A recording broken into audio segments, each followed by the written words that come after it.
Okay, it looks like we are live.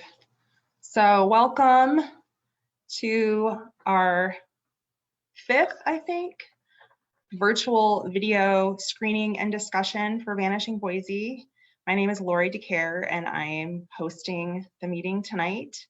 And we have a special guest tonight. Brian Ertz is going to be joining us. He's a local attorney who specializes in representing tenants in eviction cases.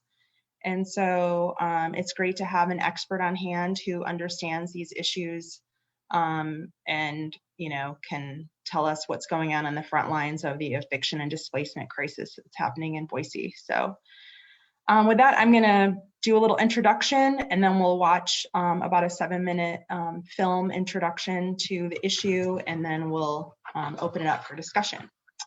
So we are in the midst of a nationwide housing affordability crisis. Idaho holds the record for the highest rent increase in the country, and rents in the Treasure Valley increased 12% over 1 year.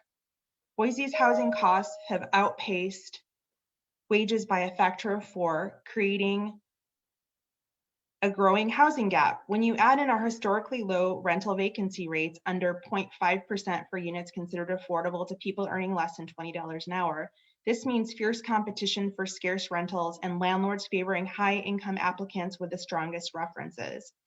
All of this means more cost-burdened renters and greater housing insecurity, fueling an unprecedented eviction epidemic and homelessness crisis.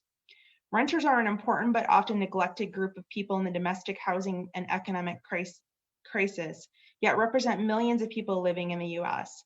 Nearly 37% of people living in cities are renters, and alongside the low-income homeowner population, renters are often first and worst hit as housing prices rise. The dominant housing model focuses on market-driven development and property rights. When new units and homes are produced in a gentrifying city, they are built for upper-end luxury markets. On the other hand, real estate speculators who have flooded the Treasure Valley market have bought up the naturally occurring affordable housing, flipping them into higher-end rentals, and in the process often displacing existing local families. The resulting 1-2 punch of intensifying gentrification results in a wave of evictions and displacements that destroy communities. What are the social costs of eviction and displacement? It disrupts the familiar and established ties of a place. For people displaced, as the neighborhood becomes unaffordable, this is more than just nostalgia or discomfort with the unfamiliar. Often they must accept longer commutes and a disruption of the support structures provided by their old neighborhood and families. They move frequently. They don't form the social bonds and pride in place that encourage them to care for their block and look out for their neighbors. When speculators destabilize our housing markets, we all pay a high price. Displacement creates significant externalized social costs to already overburdened social service agencies and shelters, and puts struggling renters further behind the 8 ball.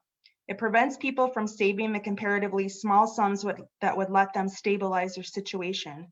They are always starting over from scratch, losing their possessions in the chaos of removal, or putting them in storage and losing them when they can't pay the fees. An eviction on your record makes the next apartment harder to get. Eviction damages children who are always changing schools, giving up friends and toys and pets, and living with the exhaustion and depression of their parents. Along with the psychological trauma of being displaced from your home, there is a real immediate cost to being evicted, devastating households that are already deeply distressed.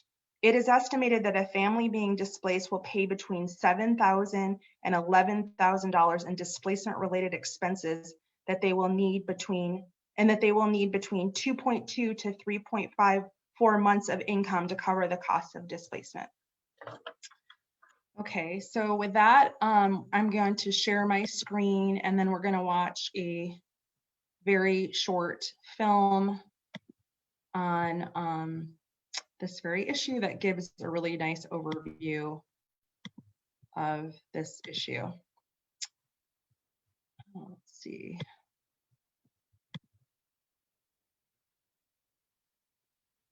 Here we go.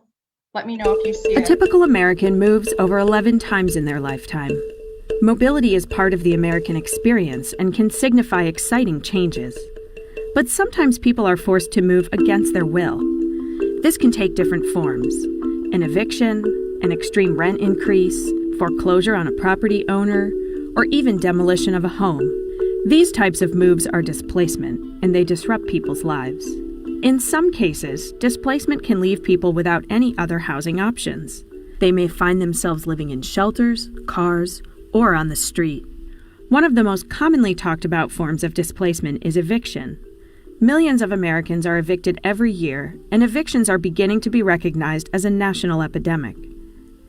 Some groups are more likely to experience evictions and displacement than others.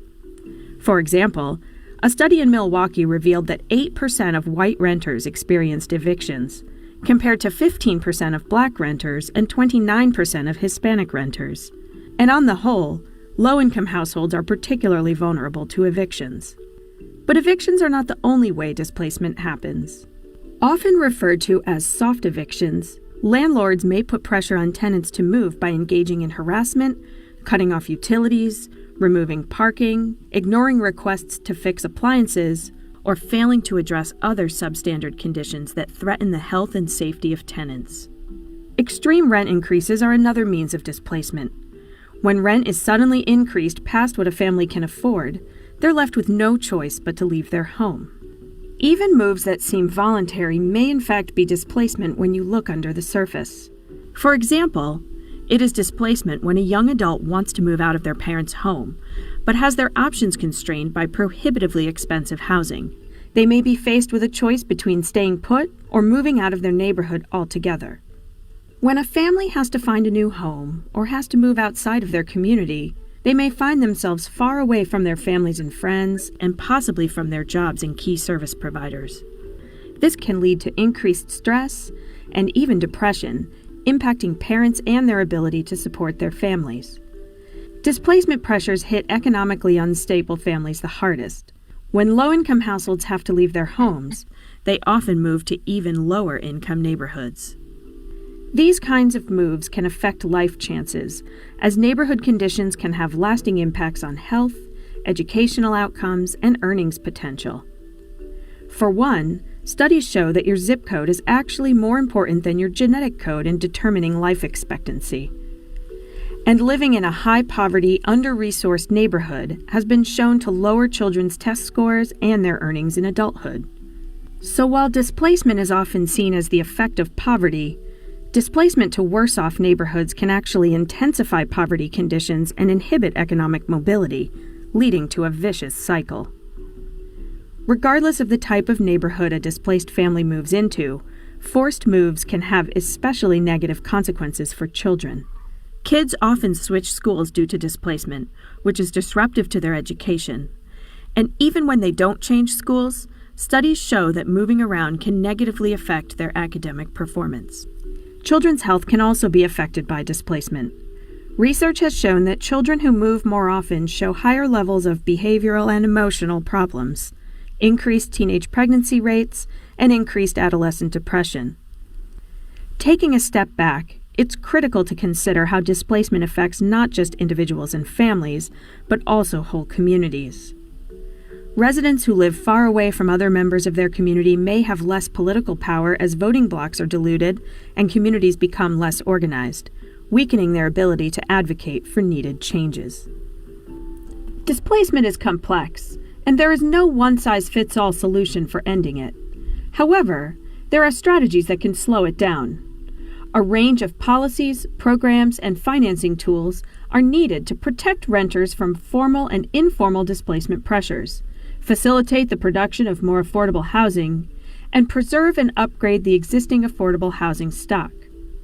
Involving community residents in planning and decision-making about their neighborhood and region can and should be a key piece of all three of these strategies.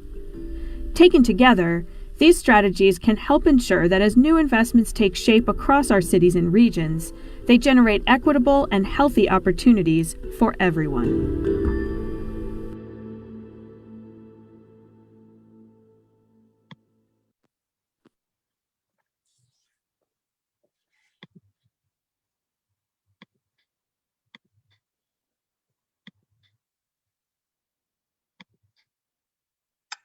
Okay, so that was a little overview. I thought it was a pretty good film that had a lot of good info in it. So with that, I want to welcome Brian. I think folks can see his face now. Hi, Brian. Thanks for being here. Sure. So Brian's an attorney and he generally represents tenants in eviction cases. And so I thought he'd have a lot to bring to this discussion. And so Brian, do you just want to, give us some reflections on the film, your experience down in eviction court, your understanding of the displacement and eviction epidemic that's happening in Boise to start? Sure. So first, I think it's profound to think about what takes place when a person gets evicted, or even when they're threatened with eviction. And the reason for that is what I think often gets lost is how foundational and significant the place that we live is to our very identity. I mean, our home is where we have our books. It's where we have our art. It's where our children live. Mm-hmm. It's where, in an increasingly precarious and I'd say confusing world, it's where we go when we want to escape everything else. And so the thought of losing that, or insecurity as it relates to the place where we live, is really, really important, and really, really devastating to people and their lives. I guess I'd say that in Idaho and in Boise as well, we live in a legal atmosphere that's very vicious as it relates to eviction. There aren't a lot of protections for tenants, and there aren't a lot of government interventions that are providing regulations with respect to landlords, whether they be corporate or individual, prohibiting them from really exploiting to the maximum extent the power imbalance that exists when it comes to negotiating the lease, when it comes to price, when it comes to any number of things. There are protections that exist, but in Idaho, the statutory scheme is really hostile to renters. So the experience that I've had, particularly over the COVID pandemic, has been that there really isn't any relief for Boise, Meridian, Nampa, Caldwell renters, except when it comes from the federal level. I will say that Richie Epping and Idaho Legal Aid, Richie with ACLU Idaho and Idaho Legal Aid, did uphold the right that renters have to a jury trial, which was extremely important. And that occurred right as the onset of the COVID, pandemic was happening. But it really took federal intervention to provide any measure of meaningful relief. And that includes grants to directly subsidize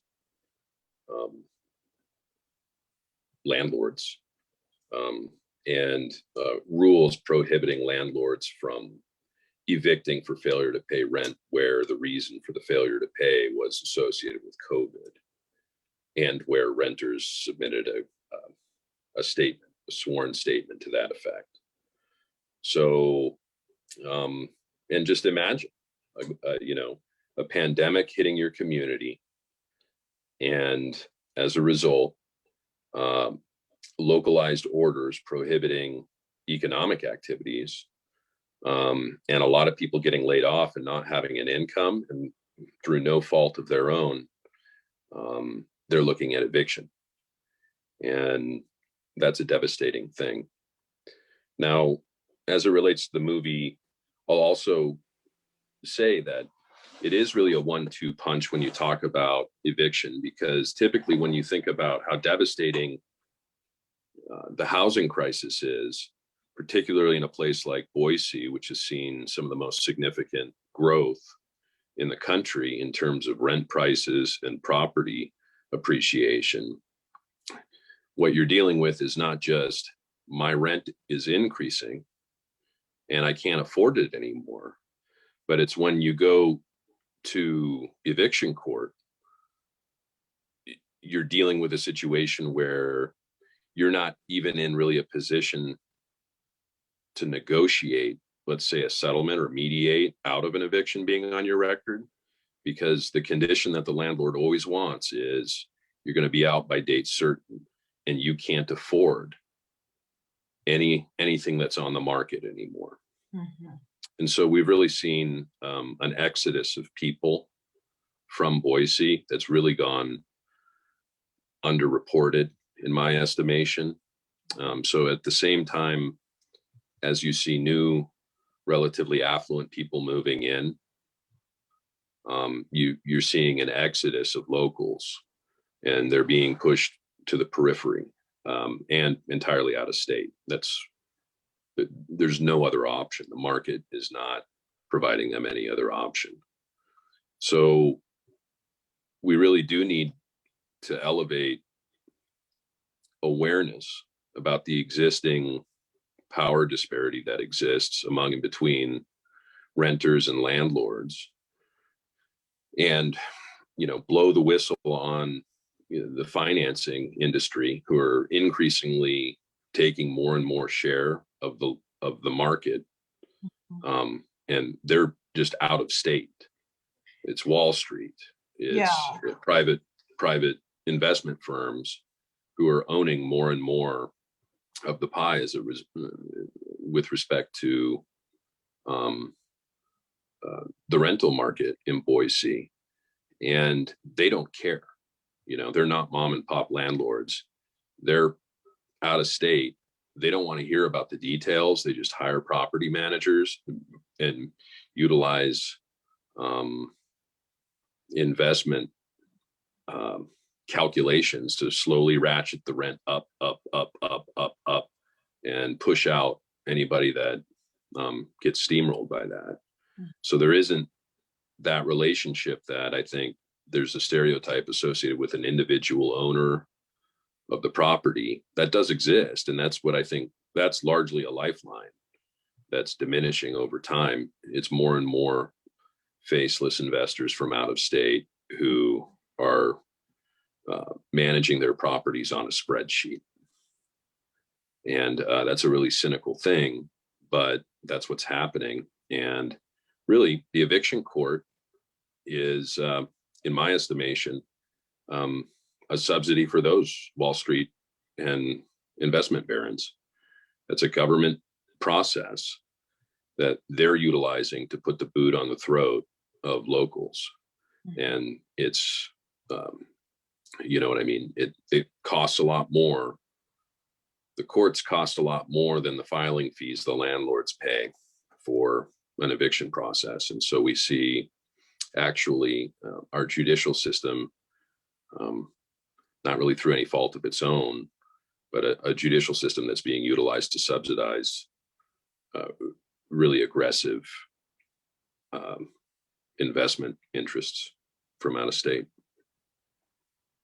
Yeah, that's a great point.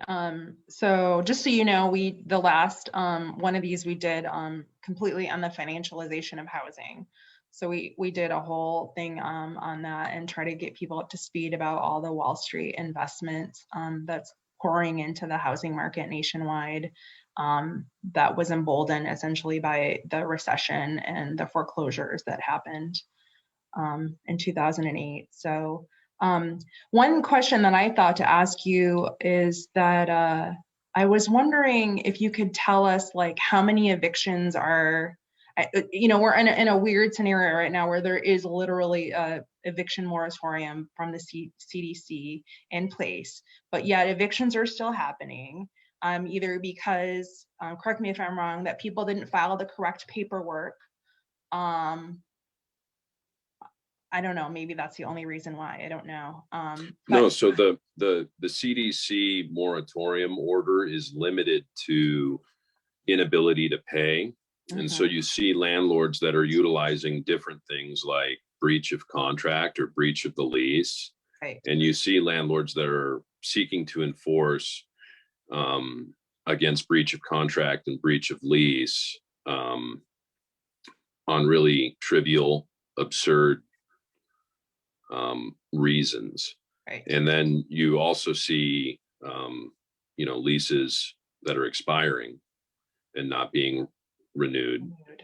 Right. And then you see your just typical, you see discrimination all over the place. And usually there's a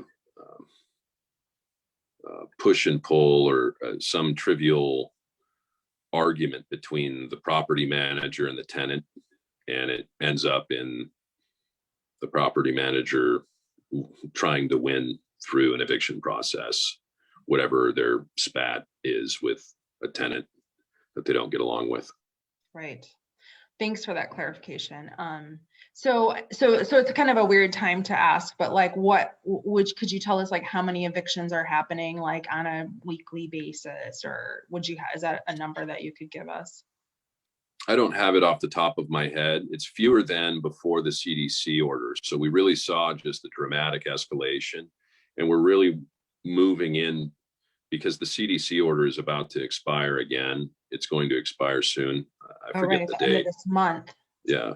And that's going to be, and unless it's extended, there's a huge reservoir that are waiting to happen. Yeah. And it's going to be a dramatic wave of evictions because right now, I don't know what the stats are in Boise, but nationally, we know millions and millions are behind on rent. Mm-hmm. Again, through no fault of their own. Mm-hmm. But because our government failed to provide people with meaningful help and instead shut down the economy. So everybody, there's job insecurity as well as home insecurity, living insecurity. Mm-hmm. And so we're about ready to see another giant wave of it. Right. And when that happens, we'll see just, let's say, in Ada County Court in any given week, you'll see dozens and dozens of evictions. In Idaho is particularly, as I say, one of the few states that has really a vicious law. It's an expedited eviction process whereby landlords, if they can show failure to pay rent, can initiate an expedited eviction process that doesn't require what normal due process demands.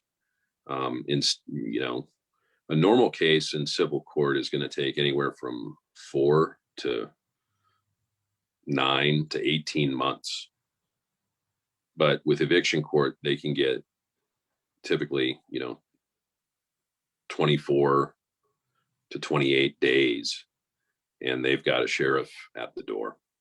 Right. So, and a lot of times, tenants don't, that's just not enough time to uproot your entire life. And so that expedited eviction process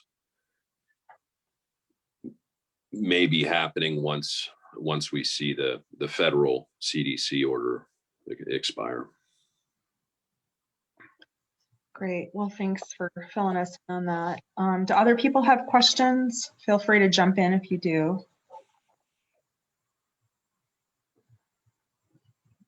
I know there's an author named Matthew Desmond who wrote a book called Evicted, and if folks haven't heard about it, it's really a worthwhile read. You can watch like YouTube videos of him being interviewed, and we have a couple on our YouTube channel as well. And one of the things that that came out of that is that Idaho was one of the few states in the nation that had no eviction statistics. Up until 2018, we had no idea what our eviction numbers were in Idaho. And I don't know if part of the credit goes to him to kind of pushing the state to do this, but now in 2019, they started gathering data, and I know the 2020 data is about to come out. If folks are curious about what it looks like in Idaho, I can share my screen. Let's see if I can pull this off and show you. Are you seeing that map? Yes. Okay, so this is a map that is put out by, well, as part of the 2019 data on Idaho.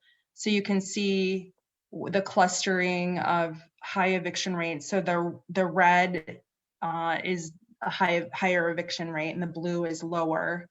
So you can see in, the Treasure Valley, it's quite high. For some reason, Bannock County, Pocatello has the highest rates in the state. And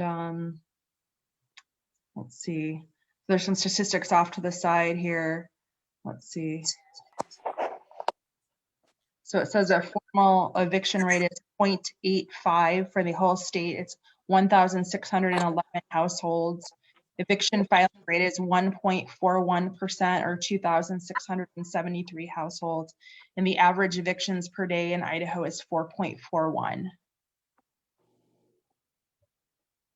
I just thought that was interesting to look at. Let's see.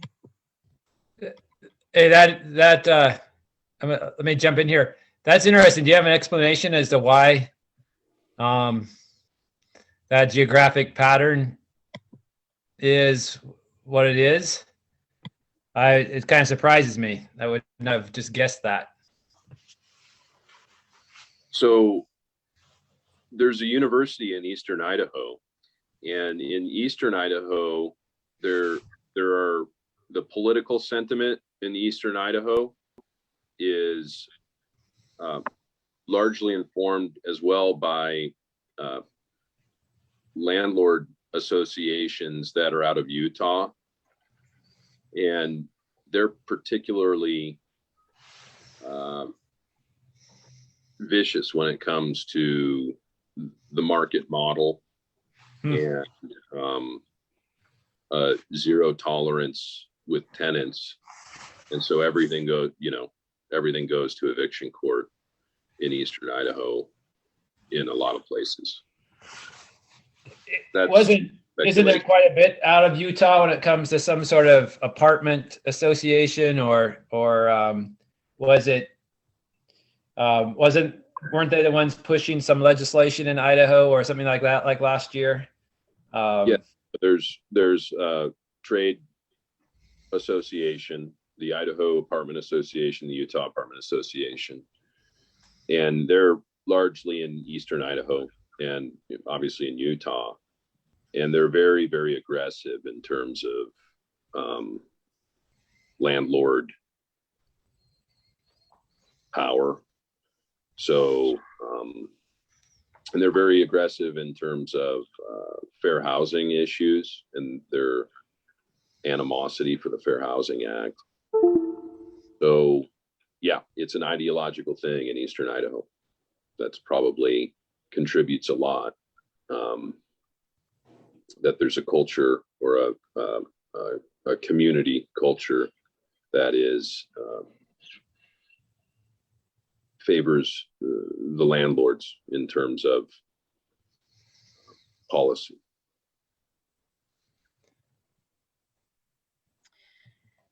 Thanks for that answer, Brian. So here's just a chart that I pulled together that just shows the statewide statistics and then breaks it down to Bannock County, which is the highest, and then the two other counties here in the Treasure Valley. So you can see in Ada County, there were 802 households that were served in 2019. That's 1.5% of the renters, and the 0.62 of them were actually evicted. Canyon County, it was 446 households, or 1.98%, and then 1.19 were actually evicted. And a big shout out to Carol Barks and the mediation. Ada County actually has a mediation department that helps to try to mediate to prevent the actual judgments from coming down, to see and facilitate mediation between renters and landlords. And in most cases, those end up with settlements. And so that might be part of the reason why you see Ada County with the relief in terms of actual judgments being brought down. Yeah, I heard that Canyon County doesn't have mediation, but I read today how they were trying to use federal CARES Act COVID relief money to create some mediation in Canyon County. I don't know if that's happened. I think that what I read was a few weeks old, so I don't know if that's taken place or not, but it seems like a good idea to try to settle these things outside of having to go to court and keeping people housed. And, groups like Legal Aid and Intermountain Fair Housing Council, when it comes to discrimination issues, in a lot of jurisdictions throughout the country, there are a lot more protections, and there are movements toward things like public lawyers for tenants, a right to an attorney in proceedings. And that's, Massachusetts, New York, some places in California, where you're seeing that happening, and movements for those things to happen. And that's really the direction that the whole country needs to go in. Yeah, I think it's called right to counsel. And I heard about a statistic somewhere like 85% of landlords go to court with an attorney. And I don't know what the number is for tenants, but I think it's like 1% or some really low number. I don't know. Do you know, Brian? It's low. I mean, if you go down to Ada County and you take a look at who's represented, it's the landlords. And then you take a look at the pro se. I mean, the people representing themselves are the tenants, and the rules are very particular. And it's not that people aren't capable of representing themselves. It's that there are very particular procedures and defenses to eviction that are available that you really wouldn't otherwise know without being a lawyer. And so when tenants have lawyers, typically they don't get evicted. Wow, really? The numbers are, the difference is extremely dramatic. That's interesting. I did not know that. You can, they still get evicted, but much, much, much fewer when they're represented. And that's a power balance as well. Landlords are much more willing to settle when the tenant is represented. Right. And on that map, I was just kind of curious. Is a fair amount of that is dairy farming country, not exclusively by any means, but I just kind of wonder if there is a big kind of that's been an issue. I can imagine. I mean, I can imagine it either way. Obviously, you don't want to. If you have a place for all your workers, you don't want to get rid of them. But they certainly could be vulnerable. Grapes of wrath style. But the grapes of wrath style is happening in Idaho. I mean, and it's really, especially with the tensions associated with immigration, and so there are, or the controversies associated with that. So there's a real need, and Idaho Legal Aid is doing a heroic job of trying to facilitate that need. But you're exactly right. I mean, And that's also an issue is that with any number, there are a huge number of people that are losing their homes where it never goes to court because they're agricultural workers, and the precarity of their living, situation is off grid in a lot of instances. And that will, there are programs like H2A, where the State Department is supposed to have some oversight of that because they're issuing visas and whatnot. The process is still, if they want to evict, is still through the eviction court, but there are housing situations where agricultural, workers, the landowner provides the housing, and there isn't necessarily the same process through eviction. It's just, and people, need to be educated about the fact that they have rights. Hey, can I, it's maybe a slightly different subject, but it's I'm not sure exactly what you've discussed. I apologize for getting on here late.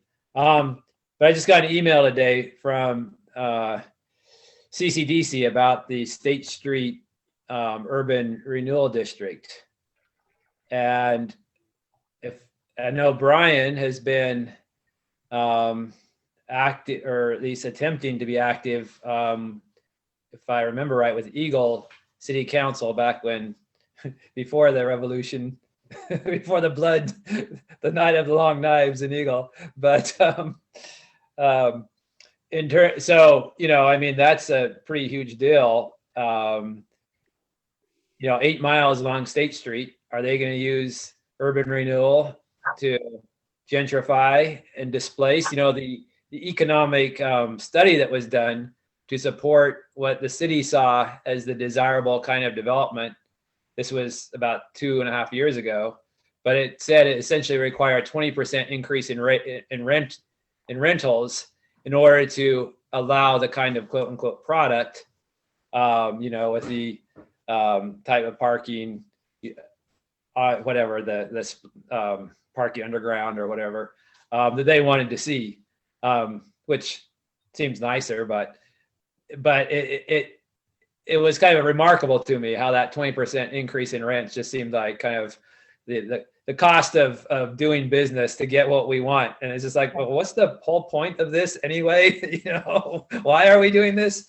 And Brian, if you could, if you have thoughts, or I know you have thoughts, but actually, Lori, I should run this by you. I don't know if this is an okay topic, but I think it's good. I think that that State Street the State Street corridor is filled with some of the most modest housing that we have left in Boise.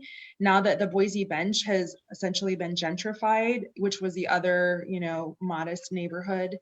And so now it's just being targeted and put in the crosshairs. And there are at least 5 mobile home parks that are along State Street that are definitely being targeted by the urban renewal. And one of the things that happens, it's basically, publicly subsidized gentrification. And one of the things that happens is that we're essentially pricing out people who are living in unsubsidized housing they can afford, right, on the wages that they make in Boise. And we're pricing them out, and they will either go into the subsidized market, which, it's hard to qualify, there's 2-year wait lists, or they will be displaced entirely from Boise. And so that neighborhood, along State Street, I guess it encompasses a couple neighborhoods, Veterans Park and my neighborhood. Northwest neighborhood are the two. Probably don't realize what's coming down the pike, but yeah, it's going to be a mass displacement effect from it. So I think so. But what about you, Brian?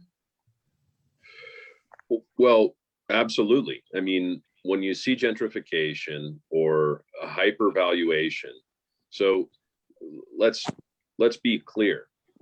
the properties in Boise and throughout the Treasure Valley aren't actually worth what they're going for. There's a huge speculation bubble that exists. Like the value to our lives, it's totally out of whack. And it's a result of all of this out of state hyper speculation when it comes to financialization of and commodification of housing. But to Richard's point, when we talk about things like the Urban Renewal Authority or the CCDC in Boise, as a government instrument being utilized to actually catalyze and exaggerate the gentrification of places, effectively subsidizing higher end housing and higher end real estate development. It's I mean, it's burning white hot and it's out of control because these places aren't blighted. And the districts, when the Urban Renewal Authority is employed to subsidize development and renovate or gentrify an area, it's supposed to be only in blighted areas of town. And they're just not blighted. They're just using it as a hyper economic development instrument to subsidize their friends, their donors, the politicians' donors. And so that's what they're doing. And it's really sad because, as Richard talked about, in places like Eagle, before there was a political revolution, and even in places like Boise, we've been advocating for the city and the CCDC to utilize the Urban Renewal Authority to more effectively address affordable housing and the out of control housing costs. And there's a value to that because if you provide effective affordable housing, then obviously that mitigates the eviction rate, right? The eviction mechanism, which is utilized to clear those of us who grew up in Boise out and make way for more affluent people that are rubbing elbows with the politicians on the city council and on CCDC and the developers. And so when we talk about what might we do with that Urban Renewal Authority, we get into ideas like in the video where community land trusts, where when the agreements are made with the developers and with the different businesses that are being subsidized by the urban renewal efforts, that as a part of them winning millions and millions and millions of dollars in subsidy toward developments, they have to make commitments for affordable housing, and that even the urban renewal districts can contribute to those community land trusts through the TIF urban renewal efforts. And so, we want to continue those efforts to educate decision makers. But at this point, it looks like we just need new decision makers. We need to vote out the people that are making the decisions in city council and at the county, and replace them with people who recognize, because in Boise, it's really a unique place. And again, it's a political question. And this relates to eviction directly. It's our decision makers, our council members, the politicians that come up, whether they be state legislators that wear the right banner or whatever, left, right, Republican, Democrat, it doesn't matter. In Idaho, decision makers don't understand their position to be to protect residents. They have a market ideology wherein they believe that the market is God and that there's nothing that they can do. And the truth is that the laws that exist and the whole basis of their position is really to protect us from out of control, belligerent actors in the market. That's their role. That's the civic role, right? And what is devastating is that renters are the ones that are taking the hit the hardest. Because as we talked about with, your home is really where your identity is. It's where you can escape. It's where you go for refuge. It's where you raise your children. It's where you teach your children to read. It's where everything that's meaningful in our lives are home. And we have, when it comes to the rental market, we have a radically unbalanced relationship in Boise between landlord and renter. And that's not an innate feature of reality, right? That's a policy choice. And it's a policy choice of members on city council. And it's a policy choice of state legislators to put us in that precarious position. So with respect to Richard, your question, there are absolutely existing authorities at state law which could be utilized to better ensure that the Boise that we love is affordable for all of us, including those of us who have been here our whole lives. It isn't an indelible feature of the almighty market that we be priced out of our homes. And really, we need to generate the political will to make that happen and organize politically. And so what I do with my eviction defense work is really unfortunate because it's the last, so many of my clients, it's just absolutely not their fault. And you're at the last, up to bat. And hopefully there's, fortunately in Ada County, there's a mediation, a robust mediation process that helps them at least have some say in how and when they need to find a new home through a mediated settlement. But throughout the state, that doesn't exist. And in so many instances, the negotiation is totally one-sided as a result of the failure of politicians to recognize their own authority and duty to do the right thing for those of us who rely on rentals. Hey, how did the mediation come about in Ada County? Do you know, and how long that's been around? Because of course, we don't necessarily have a tradition of having. Our Ada County commissioners, I guess, have been various. Has it been around for a while, that mediation, or was it something that last Lachiondo and those? No, it preceded Lachiondo. And, I'm not sure.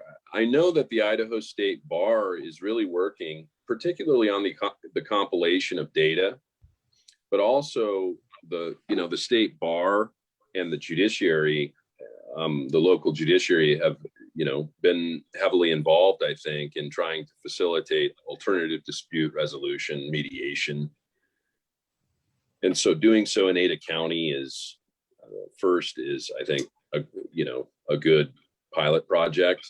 I don't know the origin of it directly, but, and like I said, even when you get to mediation, that's an unfortunate situation. I mean, we need to address this issue much earlier on, but through policy, as I was saying, and as we talked about with the Urban Renewal Authority being one potential mechanism where there aren't a lot of legislative restraints on locals' capacity to use it toward that end. But I do know that the state bar has likewise been doing a lot of things, like trying to figure out ways to better compile the data associated with evictions, and passing rules to the Idaho Rules of Civil Procedure, which allow nonprofits that are working on housing issues, like Idaho Legal Aid, it waives filing fees, because access to justice is so important. I mean, like I was talking about how it must be in over 90% of cases, if the tenant is represented, there's not going to be an eviction judgment, right? And so, you know, it's expensive to get a lawyer. And then even if you can get a pro bono lawyer, let's say at the Idaho Volunteer Lawyers, which is I think that's an Idaho State Bar network of attorneys that'll be willing to take these things on pro bono. They're willing to take it on pro bono, but there's a $150 filing fee, you know, and that becomes a problem. If you can't pay rent, you're not necessarily the person that's going to be able to pay a $150 filing fee. And so the Idaho judiciary has promulgated rules of civil procedure, where, you know, people, where they qualify for legal aid or the volunteer lawyers or another nonprofit that has certified itself with the bar, those costs and filing fees are waived. And so, you know, the courts are trying to do stuff to help. And it may not seem like a big deal to a lot of people, but it really is the difference. The filing fee difference can make a difference in whether or not somebody has a home or not. And if they go to mediation, does that just mean that they might have to leave, but they're not going to have an eviction on their record? And that's good because it's really difficult to rent once you have an eviction on your record. Is that one of the outcomes often from mediation? If you get a judgment for eviction on your record, I mean, it's hostile. I mean, anybody that's looked for a rental in the Boise market who has a clean record and makes a decent living, has a, you know, decent income, it's hard enough to find a rental. Mm-hmm. If you've got an eviction judgment on, it's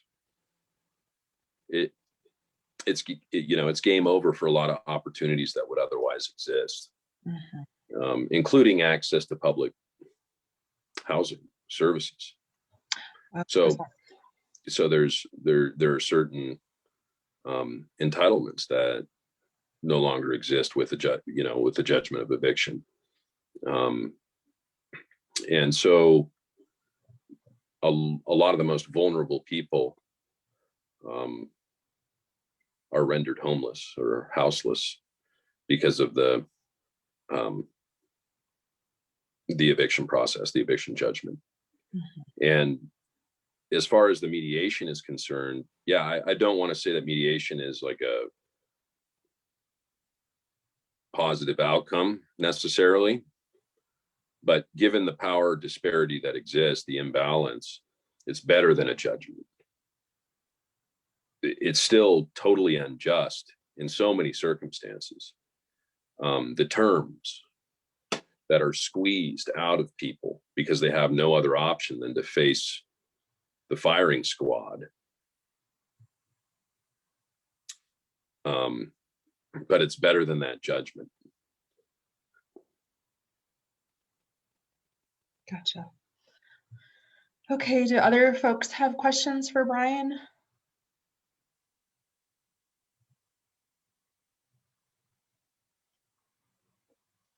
We have a little less than 30 minutes.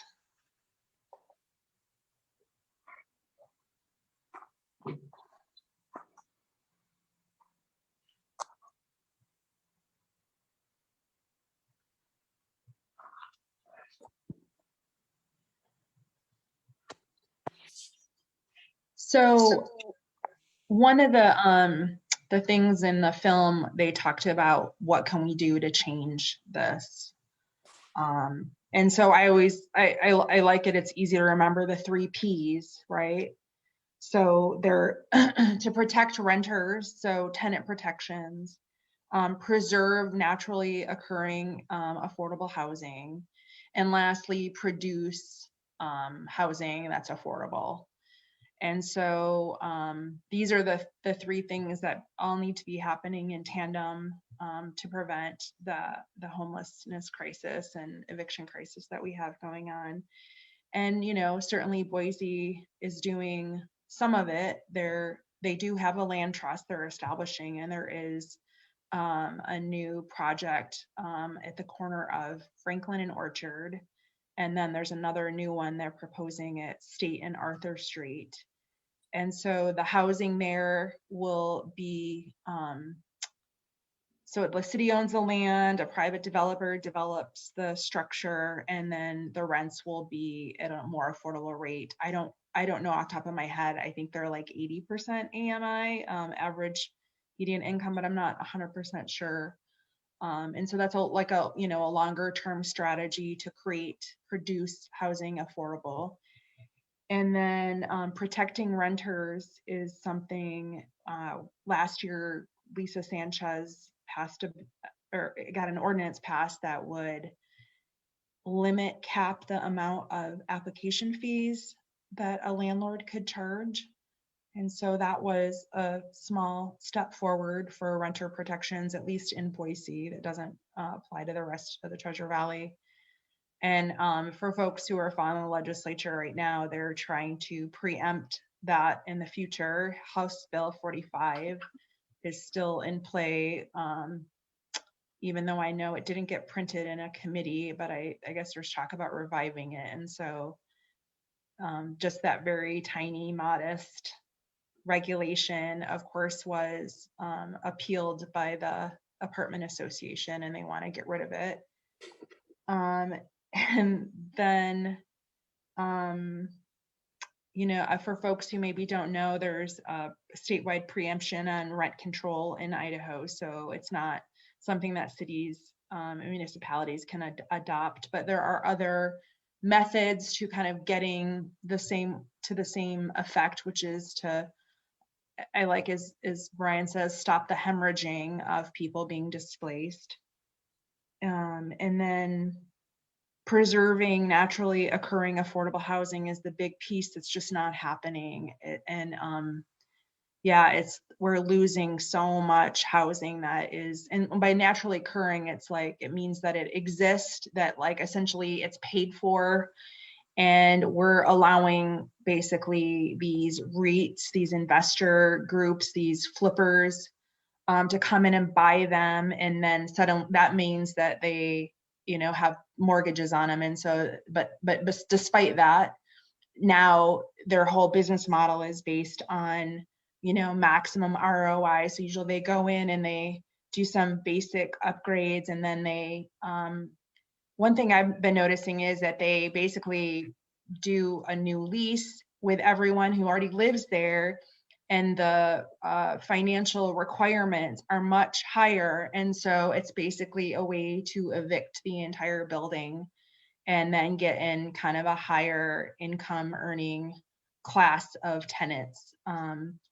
And so this is happening rampantly throughout Boise, and we're losing all this housing that could stay, naturally affordable for people, or essential community members who work service jobs or have fixed incomes, or they're students or they're seniors, or that can't continue to pay more and more rent. So I just wondered if you had any thoughts about the 3 Ps, Ryan. Well, the preservation is really important. I mean, we see policymakers, we see developers, we see the city council, again, talk about the importance of building more and more and more stock. And it is important that there be more stock, right? But I think it is, like you just mentioned, important that we not necessarily tear out the affordable units that exist for luxury units that are proposed.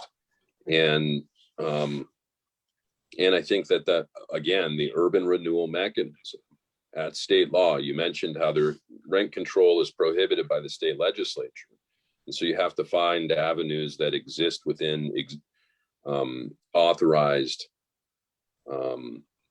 local authorities. And the urban renewal authority is exactly that.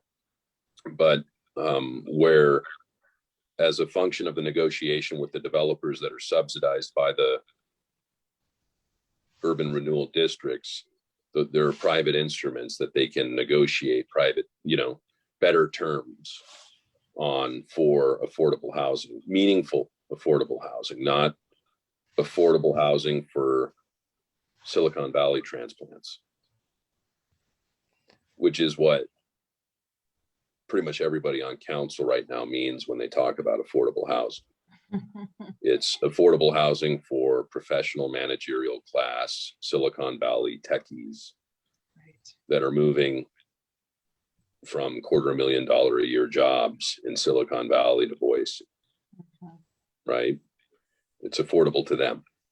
It's not affordable to us who grew up in or otherwise exist in Boise. And there's a reason people want to be here, and the community is part of it. So getting rid of the community is counterproductive. In terms of, you were talking about Lisa Sanchez's good bill that would limit application fees. That's wonderful.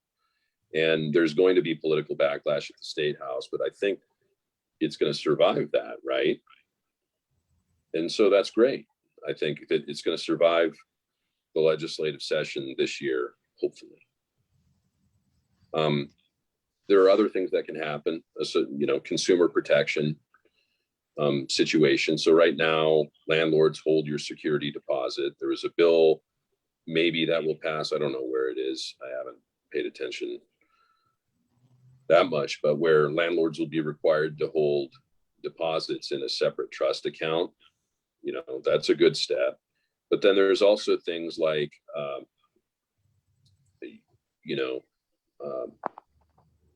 rubrics, for example, that HUD creates that talk about valuation of things like paint and of carpet and everything, fixtures, window blinds, etc.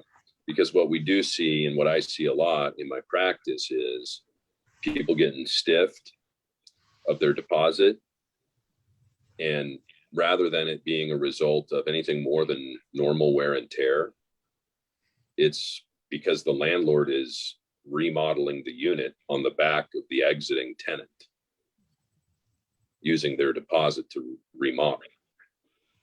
And so things like their reasonable life expectancy, like a paint job, a new paint, after 2 years, a landlord should be expected to cover, because anything more is normal wear and tear.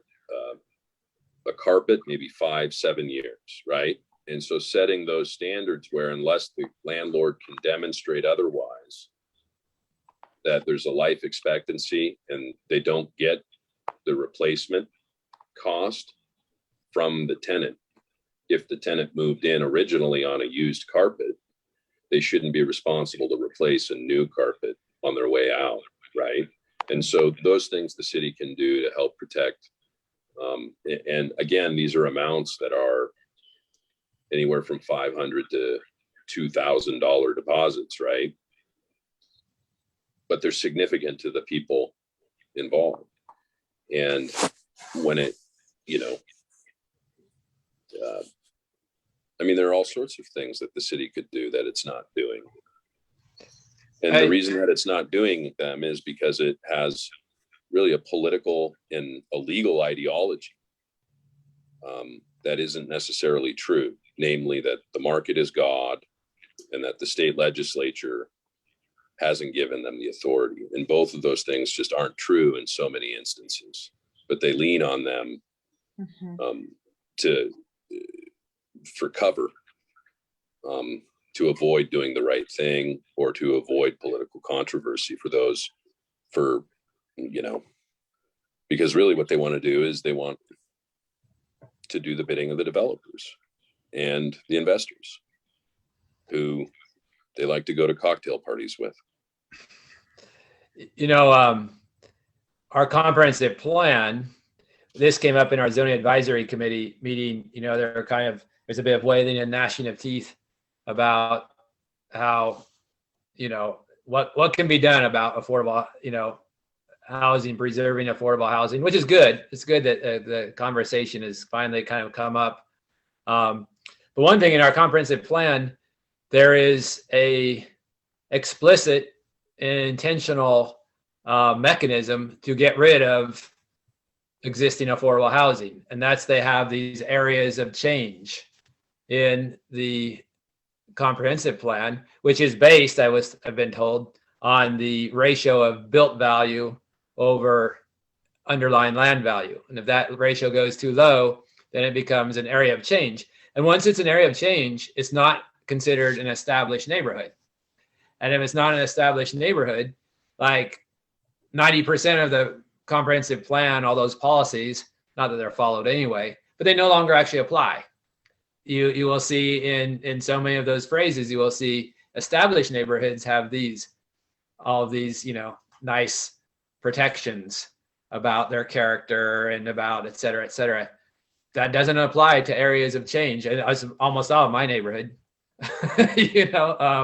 and of course it's most existing affordable housing is in those areas of change because they're not new. And and it's remarkable how it further empowers market forces that are outside the state, right?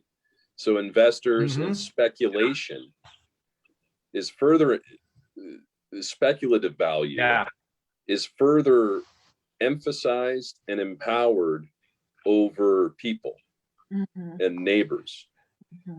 And that's what they do. Right. That's how they do it. Yeah. And that's what they do. Yeah. And that's how they think. So we should be taking.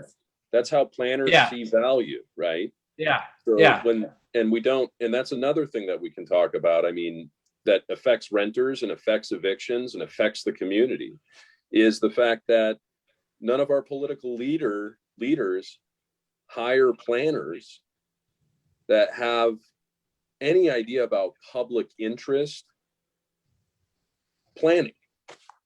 Like other cities and other municipalities, far more idealistic, far more creative, far more altruistic people that are there for the right reasons. They're there for community. All they see as value is pecuniary value. It's market forces. And we don't, it's property rights, but it's not your property rights or my property rights. It's whoever has more valuable property rights, right? Wins.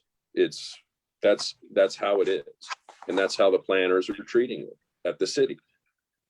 And that's because the politicians hire people from those schools of ideology. It's ideology. And that's why it's ultimately a political problem. They don't have the will to implement the protections. I mean, they don't have the will. They don't have they don't have the belief that their job is to protect the people from the belligerent excesses of out-of-state investors and market forces, market actors. So sorry if I went off on a tangent, but that's the frustration, and the fallout occurs in the eviction courts, and the fallout occurs in the jails, and the fallout occurs among all of the people that are in the least best position to defend themselves from forces that are out of their control, but that should really be in the politicians' control. And I just want to add one more thing there, that the fallout happens in the homeless shelters. Mm-hmm. As we're looking at a major expansion of the footprint of our homeless shelter here in Boise. There's going to be they're proposing a mega shelter, and that's the wrong model.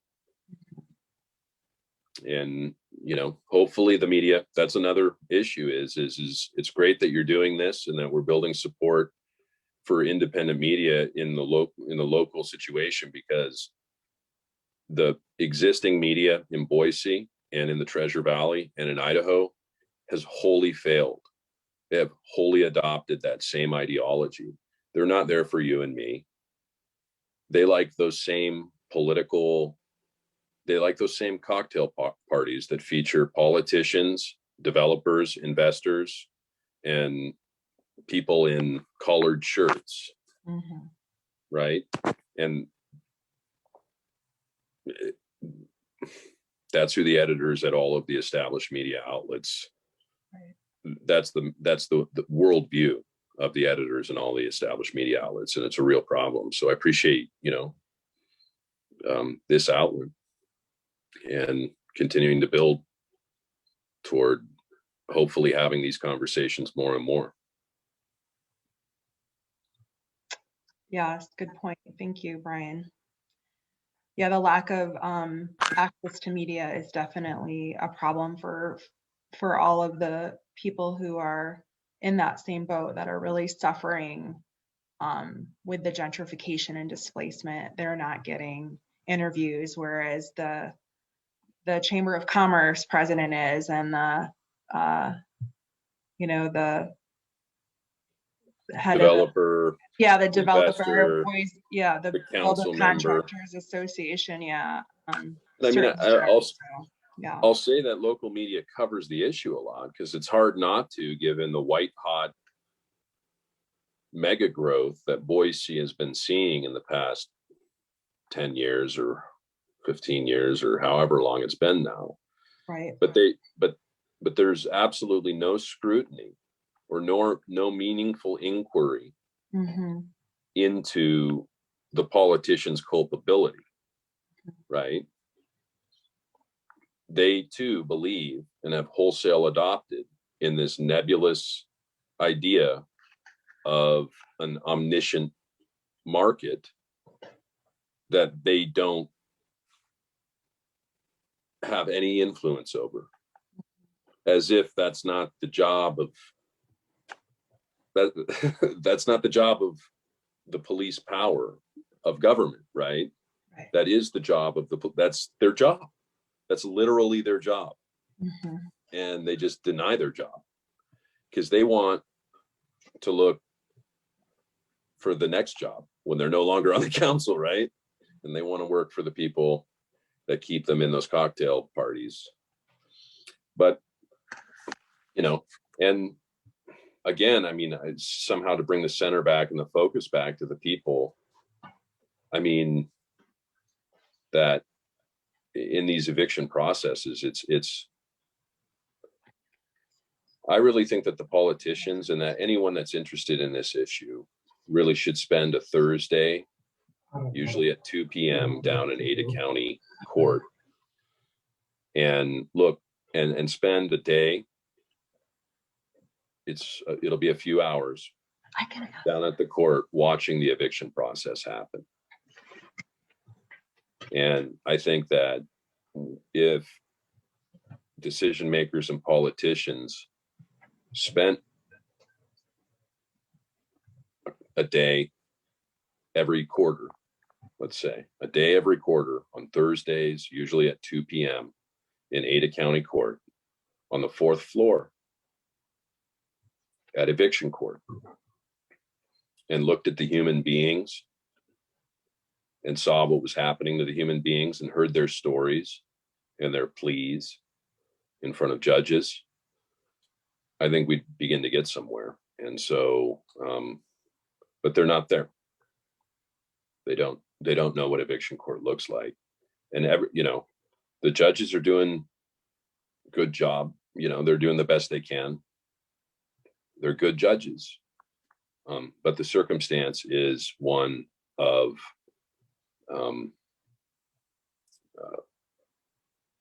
immense imbalance of power. That's not right. There's no justification for that imbalance.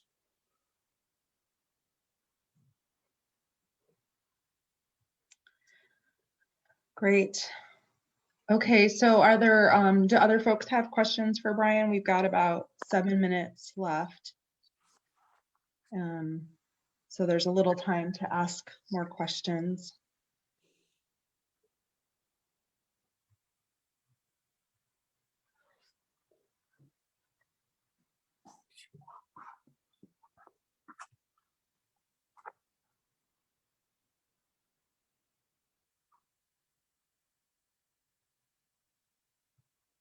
Okay, I guess. I'm not going to ask a question since I've been asking a lot, but I think it would be a good topic for another time, and maybe we get Brian's perspective on it. But again, Marissa and I are in this zoning advisory committee, and one of my really big frustrations is that it seems to me that given the limited power that the city does have to some extent, we can't have rent control.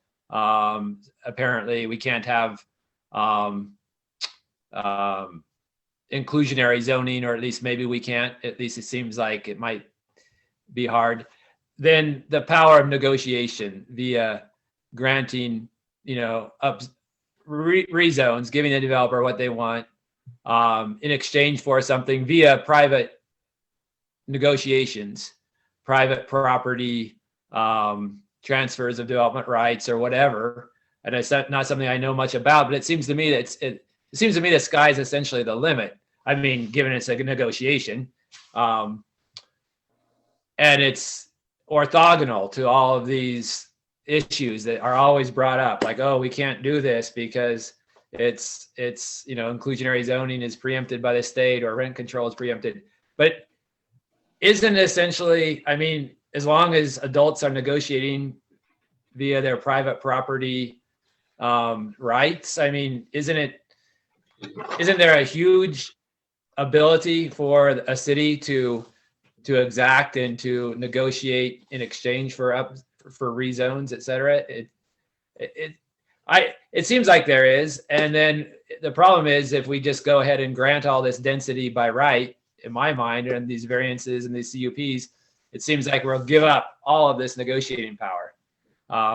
Anyway, that might be a topic for another time, but Brian, could you just say a short bit about that? I mean, what your perspective Yes, when is? it comes to, so in the eviction crisis and in the affordable housing crisis is directly related to that, which is there is absolute negotiating. There's a sphere of negotiation of power that exists in negotiation. And there are private right instruments where those negotiation can take place. So, for example, a rezone, development agreements, etc., where decision makers could absolutely exact more concessions that would be beneficial to renters and homeowners by basically creating a culture that put forth a credible threat that applications would be denied. And they don't have to always be denied because this provision that would help renters, right? There are a multitude of legitimate grounds that decision makers could deny applications on, but be sending the message that the applications make it through the process more when they include things like bountiful, affordable housing and other provisions that would help renters, right? And that culture, that signal is really an important point of leverage that decision makers could be making, that they're not making, because they've adapted a really ideological perspective that they're it's a measure of ideological property right that's beyond anything that actually exists. It's radical. It's a radical property rights ideology that isn't real. It's just that they believe that, and they're afraid to take on some of the powerful economic interests as it relates to the courts. They'd rather take on renters and property owners and use their legal resources to shut us down. Whereas if they demonstrated a willingness to use the legion of attorneys that the city has or that the county has to start sending the signal I'm talking about, we would see sort of a soft reorientation in the quote unquote market as well. And that's really important. You know, I mean, I think probably in another episode prior, you've talked about why is the city of Boise spending money promoting growth in places like St. Louis or wherever they go to these weird conventions and spend our tax dollars promoting absurd levels of growth. They should stop that right away. But they should also send policy signals through their land use planning decision-making processes, as well as through the priorities that they exact with the city attorney. And there are also things that they could do, like the city attorney, like they could make a civil department where the city provided lawyers that would show up to eviction court. Right? Mm-hmm. So there are resources that could go into that. And they could say, look, we're going to do a CCDC urban renewal over here. And, you know, 0.5% of the TIF is going to go into that legal rental defense fund for the civil department of the city attorney's office to help renters, because we recognize that this is going to impact renters. And so there's a mitigation exaction that we're going to utilize. And they're not doing it. They're not thinking about doing it. And they need to be thinking about doing these things. And the only way that they're going to be thinking about doing these things is to elect new politicians that think about these things. Yeah. Yeah, it's not a radical idea with a rezone. I mean, according to Boise code, a rezone is supposed to be in the public interest. I mean, correct. It just seems you just define the public interest as something that's actually in the public interest. And, you know, that gives you free reign to negotiate, it seems to me. But you would have to promulgate, a definition that is express under LUPA. So it can't be vague.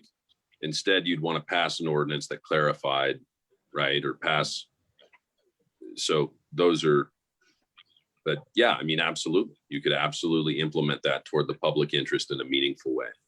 Start defining what that term means. And it should protect us, right? The public. Right. That's a great question. That might be getting a little too technical for some people who are actively engaged in planning and development, but it's a really good thing to hear and help try to understand. We have one more question that came in, and I'm going to circle back to the proposed change and relocation of the interfaith sanctuary. So the question is, I heard your conversation about this 276-bed State Street homeless shelter and the flawed model it represents. How do we keep the debate from being co-opted and reframed by the progressive power elite into one solely about homelessness and compassion, when it is the flawed model that needs some airing and open debate? Do you have thoughts about that, Brian? Well, I think that, for example, I think that just being like common sense and being obvious about it right now is really important. We're in the middle of a global pandemic. Whose idea was it that it would be a good idea to create a homeless shelter that packed a bunch of people into a warehouse situation against the contrast of the global pandemic? Now, this is a health issue anyway, because when you put that many people in that proximity, flu season is going to have an unnecessary impact on people, right? Colds, flus, all sorts of things. And so that there's an unnecessary health impact associated with that. So that's a problem. But then also, I think, there are a variety of public interest groups throughout the Valley. And I think that hopefully they'll step up and represent their respective interests. I think that there's disparate impact. And I think that, people that don't have houses shouldn't be treated in this, let's throw them all in a corner outside, sweep it under the rug into the same place. That there's a dignity, and that the city of Boise can do better than that. And that Interfaith Sanctuary can do better than that. That we can integrate these people throughout the different geographical regions of our community. And that, in fact, that's better for everyone. And so,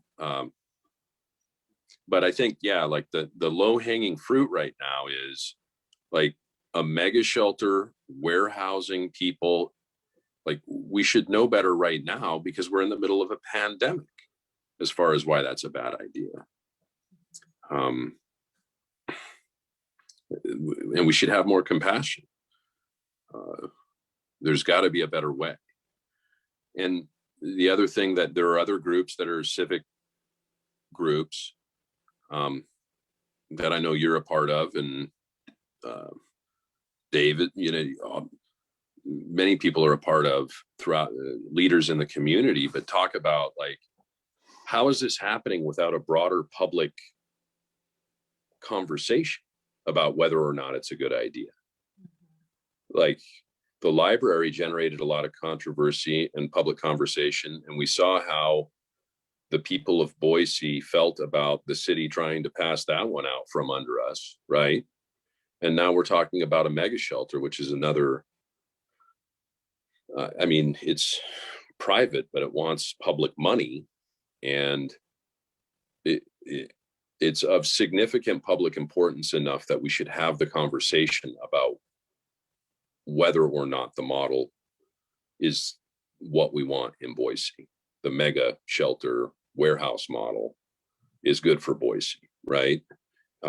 And so we need to see the leadership from the mayor and from the city council that says, you know what, we've got a strategy.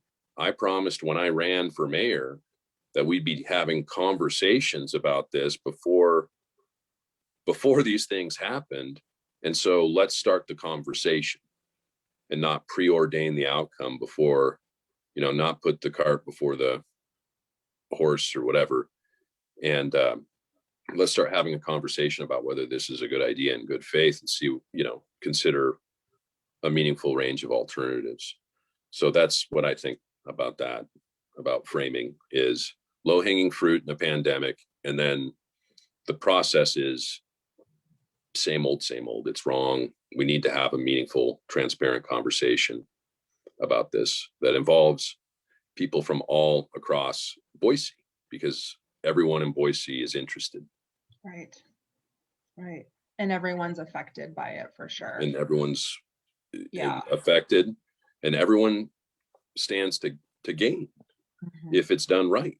Right. Well, awesome. Thank you so much, Brian. This was fantastic. Thanks for giving us an hour and a half of your time tonight.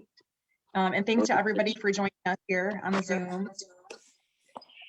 Next week, we are going to do it again. And I'm not sure if I can get it booked for next week. It might be the week after, but we're definitely going to do a conversation with a guy who started an organization to try to push for regulation of short-term rentals in Boise. So it's called Protect Boise Neighborhoods. And so we'll be meeting, having him on and talking a bit about that issue as well. So another thing that will help with the eviction crisis, if we just have more housing stock that is in our city that's dedicated to the people that live here and not tourists just passing through. So Okay, thanks again, everybody.